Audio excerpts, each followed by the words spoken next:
Bismillahirrahmanirrahim. Assalamualaikum warahmatullahi wabarakatuh. Selamat pagi adik-adik sekalian, siswa-siswi baru SMA Negeri 1 Jatilawang. Perkenalkan, saya Dr. Tulus Budi, Kepala Puskesmas Jatilawang. Dalam acara MPLS atau masa perkenalan lingkungan sekolah ini akan menyampaikan materi tentang PHBS atau perilaku hidup bersih dan sehat. Perilaku hidup bersih dan sehat atau PHBS ini ada beberapa macam, yaitu yang pertama PHBS di tatanan institusi pendidikan atau sekolah, yang kedua PHBS di tatanan tempat-tempat umum, yang ketiga PHBS di tatanan rumah tangga, serta yang keempat PHBS di tatanan institusi pelayanan kesehatan.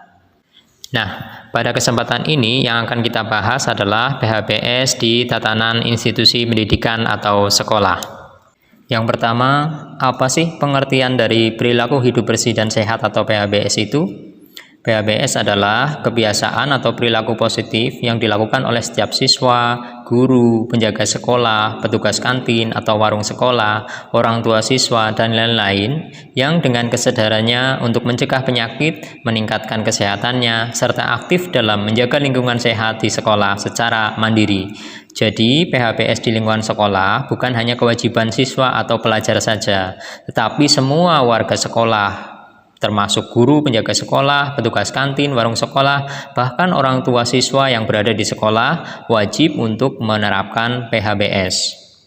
Kemudian apa sih manfaat PHBS itu? Dengan menerapkan PHBS, pertama, kita dapat meningkatkan derajat kesehatan kita. Kemudian yang kedua, mencegah penyakit supaya tidak datang dan kita tetap sehat. Serta yang ketiga, menjadikan lingkungan sekolah tetap sehat.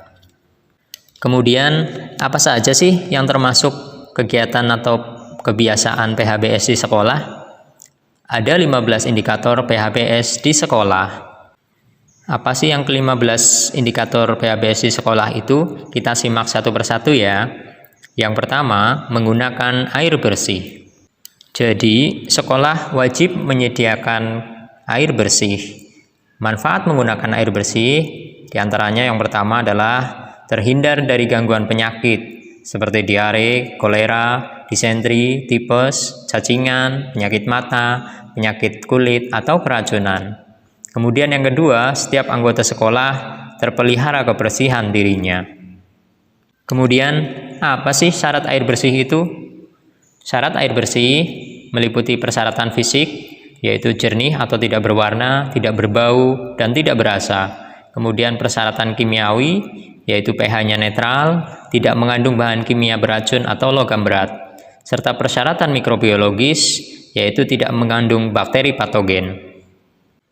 Kemudian, kebiasaan PHBS yang kedua adalah menggunakan jamban sehat. Kebiasaan menggunakan jamban sehat ini memiliki manfaat, yaitu untuk menjaga lingkungan agar bersih, sehat, dan tidak berbau.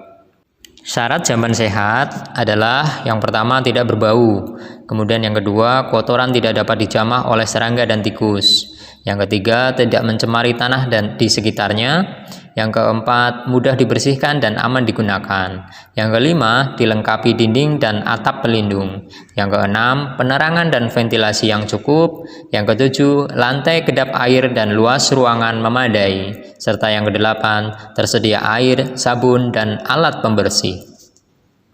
Nah, bagaimana cara menjaga kebersihan jamban? Cara menjaga kebersihan jamban yaitu yang pertama, siapkan selalu peralatan kebersihan seperti sabun, sikat pembersih, cairan pembersih, dan tempat sampah kecil. Kemudian yang kedua, siram jamban sampai bersih setelah buang air kecil atau buang air besar. Kemudian yang ketiga, jangan buang sampah di lubang jamban. Kita sampai pada indikator PHBS yang ketiga, yaitu membuang sampah pada tempatnya. Sampah adalah sarang kuman penyakit. Membuang sampah pada tempatnya menghindarkan tubuh supaya tidak tertular penyakit, juga menjaga kebersihan lingkungan sekolah. Kalau kita membuang sampah sembarangan, akibatnya sampah menjadi tempat berkembang biak dan sarang serangga serta tikus. Kemudian menjadi sumber pencemar tanah, air, dan udara, serta sampah menjadi sumber dan tempat hidup kuman yang membahayakan kesehatan. Nah, pihak sekolah sebaiknya menyediakan tempat sampah sesuai dengan jenisnya dan kita buang sampah apakah termasuk yang organik, yaitu yang bisa terurai di dalam tanah, ataukah termasuk yang anorganik, yaitu yang tidak bisa terurai, antara lain ada kaleng, plastik, atau botol bekas, atau itu jenis sampah yang berbahaya dan beracun, atau disebut dengan B3, bahan kimia berbahaya dan beracun, karena bisa meledak atau mencemari lingkungan. Bagaimana cara pengelolaan sampah yang baik? Cara pengelolaan sampah dengan 4R, yaitu reduce, reuse, recycle, dan replace. Reduce yaitu mengurangi sampah dengan menghemat pemakaian barang, misalnya saat berbelanja membawa kantong sendiri.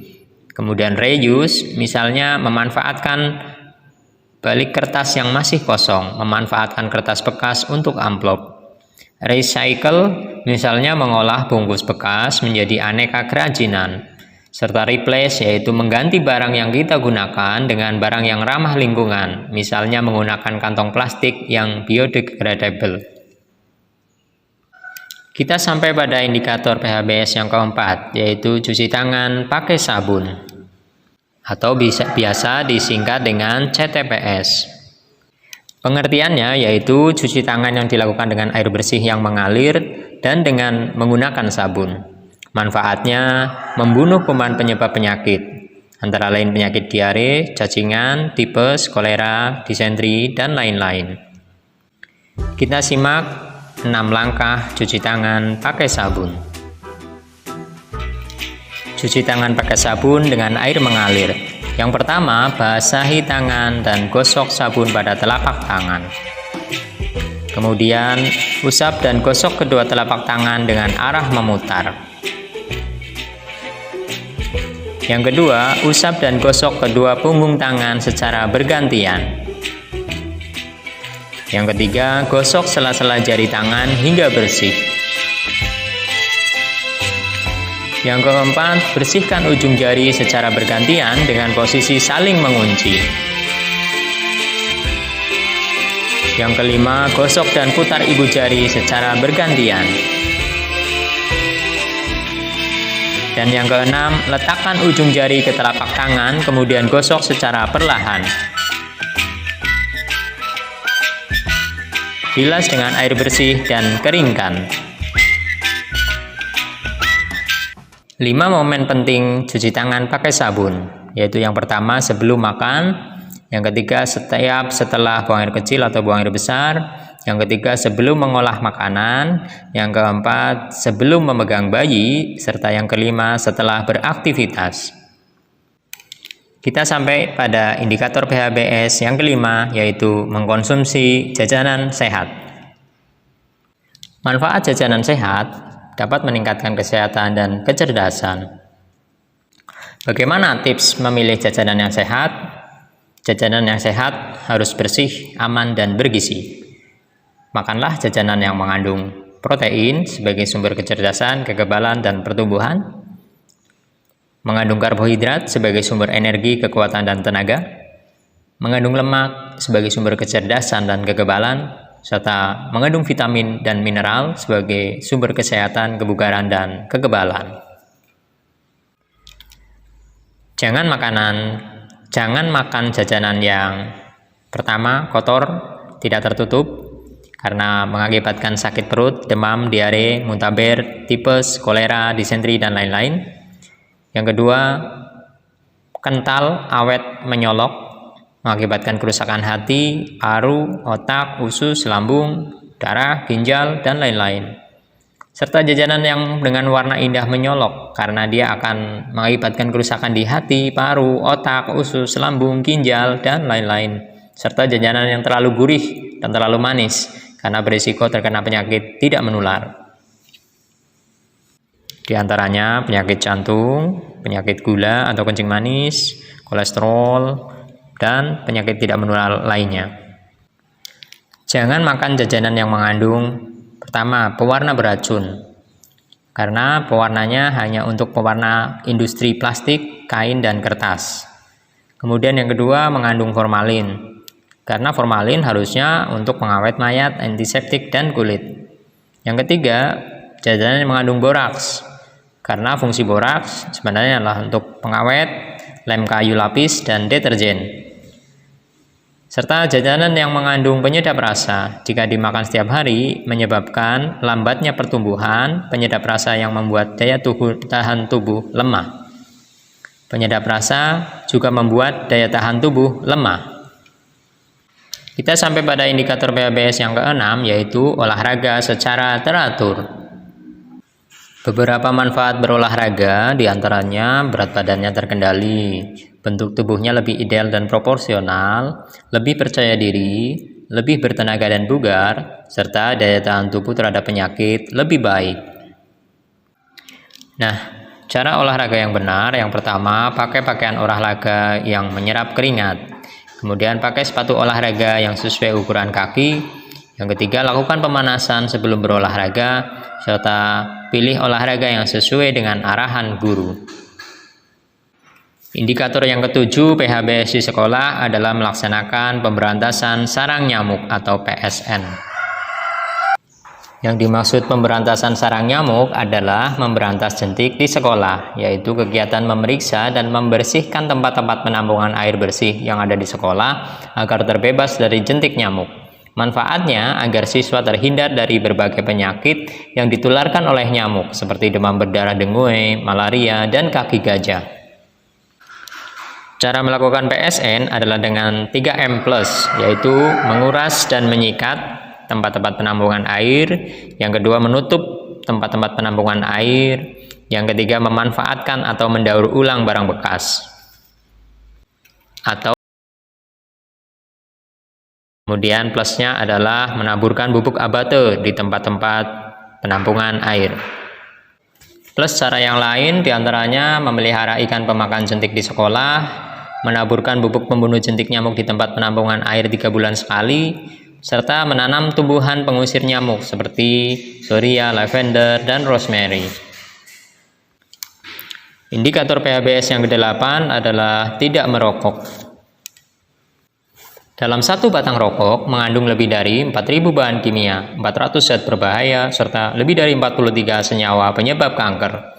Rokok mengandung nikotin yang menyebabkan ketagihan dan merusak jantung serta aliran darah. Rokok juga mengandung tar yang menyebabkan kerusakan sel paru-paru dan kanker, serta rokok juga mengandung karbon monoksida yang menyebabkan berkurangnya kemampuan darah membawa oksigen sehingga sel-sel tubuh akan mati. Bahaya merokok antara lain bisa menimbulkan kanker paru-paru, kanker mulut, penyakit jantung, batuk menaun atau kronik, impotensi, kelainan kehamilan, katarak, kerusakan ginjal, kerusakan gigi, dan lain-lain.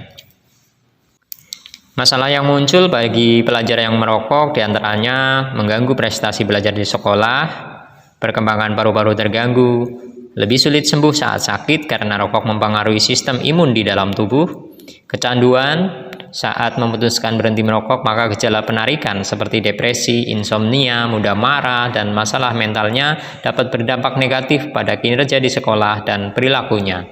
Selain itu juga bisa terlihat lebih tua dari seusianya, serta sering memiliki jerawat atau masalah kulit lainnya, serta menimbulkan plak pada gigi.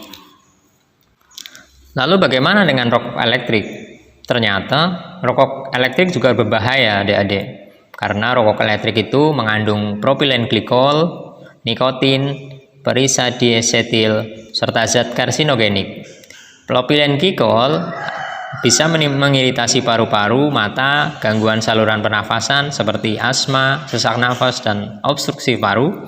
Sementara nikotin menimbulkan efek kecanduan, memicu depresi, kepala pusing, tubuh gemetar, nafas terengah-engah, kerusakan paru-paru yang permanen, kanker paru-paru, penyempitan pembuluh darah, dan kematian. Serta perisadiesetil itu menimbulkan penyakit paru obstruktif kronis atau PPOK.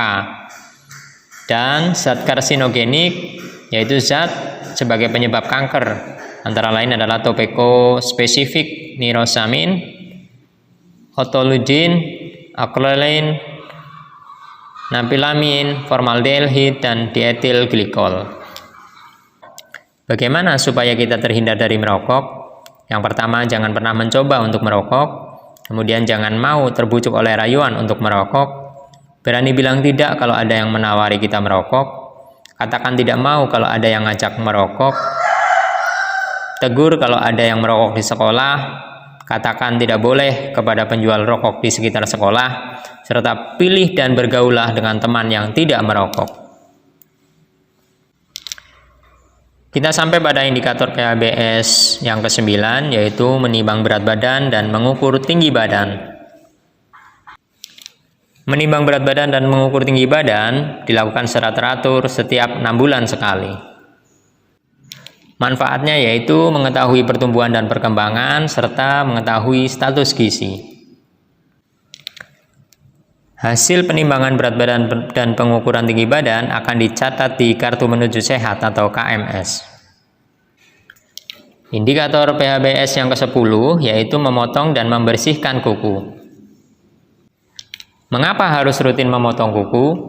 Kuku yang panjang menjadi salah satu tempat favorit bakteri untuk tumbuh dan menyebabkan penyakit.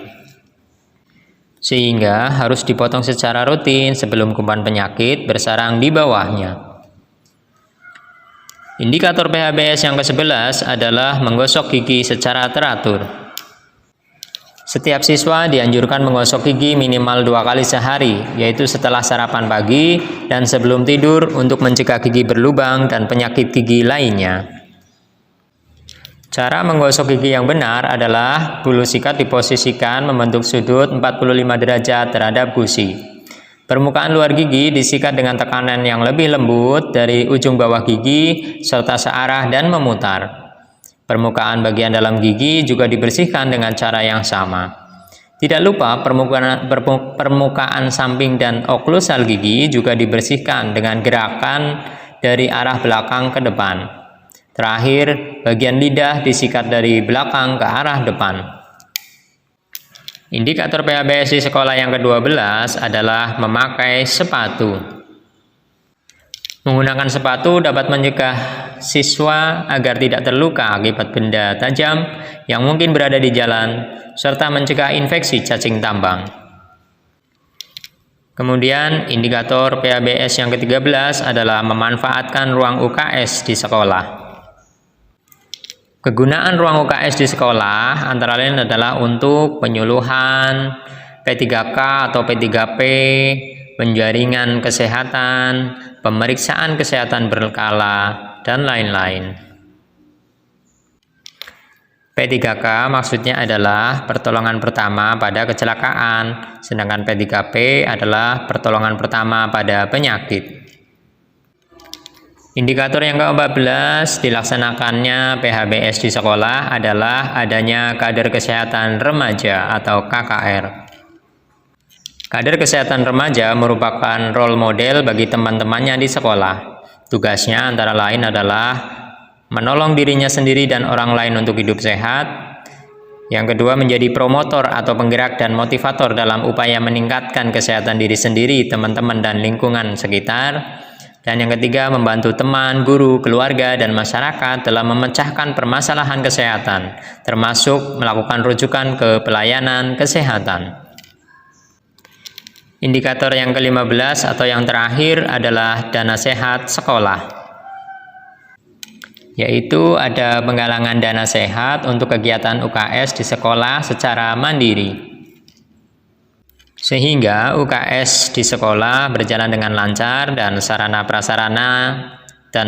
prasarananya terlengkapi.